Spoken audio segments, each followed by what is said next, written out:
बहुजन समाज की हर खबर पाने के लिए सब्सक्राइब करें अम्बेडकर पीपल्स वॉइस और बेल आइकन दबाएं। आप देखना शुरू कर चुके हैं अम्बेडकर पीपल्स वॉइस। किसानों के बहुचर्चित नेता राकेश टिकैत इस किसान आंदोलन से काफ़ी ज़्यादा सुर्खियों में हैं। राकेश टिकैत इस किसान आंदोलन के सबसे बड़े नेता के तौर पर उभरे। राकेश टिकैत के द्वारा उत्तर प्रदेश के अंदर बहुजन समाज पार्टी की सुप्रीमो मायावती जी के पक्ष में दिए गए कुछ बयान की वजह से काफ़ी सुर्खियां बटोर रहे हैं। दरअसल आपको बता दें कि बहुजन समाज पार्टी की सुप्रीमो मायावती जी ने 2007 से 2012 तक उत्तर प्रदेश के अंदर पुष्पष्ट बहुमत की सरकार चलाई थी और इस शासनकाल को याद करते हुए किसान ये कहते हैं कि उस दौरान यानी 20वीं सुप्रीमो मायावती जी के शासनकाल के दौरान किसानों के लिए वहां पर किसान दिवस मनाया जाता था। साथ ही बहुजन समाज पार्टी की सुप्रीमो मायावती जी ने बाबा टिकैत को यहां तक कहा था कि आप एक बार घर चले जाइए, सुबह का जब अखबार आएगा तब आप देख लेना कि किसानों के लिए कितना कुछ बीएसपी करती है। और यही वजह थी कि महेंद्र टिकैत लखनऊ से अपने घर पहुंचते उससे पहले ही उन्होंने रास्ते में जब अखबार पढ़ा तो उसमें लिखा था कि गन्ने की रेट बहुजन समाज पार्टी की सुप्रीमो मायावती जी की सरकार ने बढ़ा दी है। और यही वजह है कि राकेश टिकैत से लेकर कई सारे किसान नेता लगातार बसपा सुप्रीमो मायावती जी के पक्ष में अपनी बयानबाजी कर रहे हैं।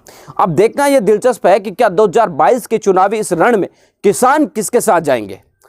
हालांकि अभी जिला पंचायत के चुनावों में बीएसपी सुप्रीमो मायावती जी के बिना बाहर गए किसी बड़े जिला सांसद या विधायक के प्रचार करने के बावजूद भी बीएसपी ने जिस तरीके से 400 के आसपास आपको बता दें जिला पंचायत की सीटें जीते, उससे लगता है कि कहीं ना कहीं बहुजन समाज पार्टी को अच्छा खासा बेनिफिट से वो मिल सकता है।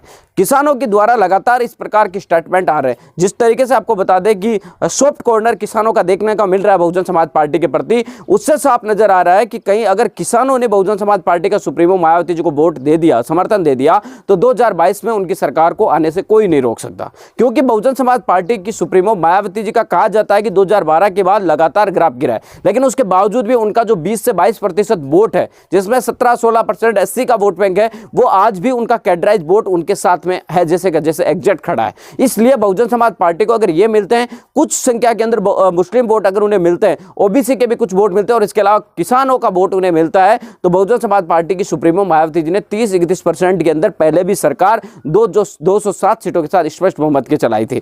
वहीं आपको बता दें कि यूपी के लोगों का लगातार यह कहना है कि बीजेपी स्पष्ट बहुमत के साथ नहीं जीती और विपक्ष भी बहुमत के साथ नहीं जीतेगा, लेकिन बीजेपी इस बार कमजोर जरूर होगी, लेकिन स्पष्ट बहुमत किसी भी राजनीतिक पार्टी के साथ नहीं आएगा। अब देखना यह दिलचस्प होगा कि 2022 के इन चुनाव में किसान किसके साथ जाते हैं। किसानों की नाराजगी बीजेपी से है, अब यह फायदा सपा को पहुंचाती है या बसपा को, देखना दिलचस्प होगा। मिलेंगे किस नए वीडियो नए अपडेटों के साथ, तब तक आपसे लेते विदा। लाइक कीजिए, कमेंट कीजिए और शेयर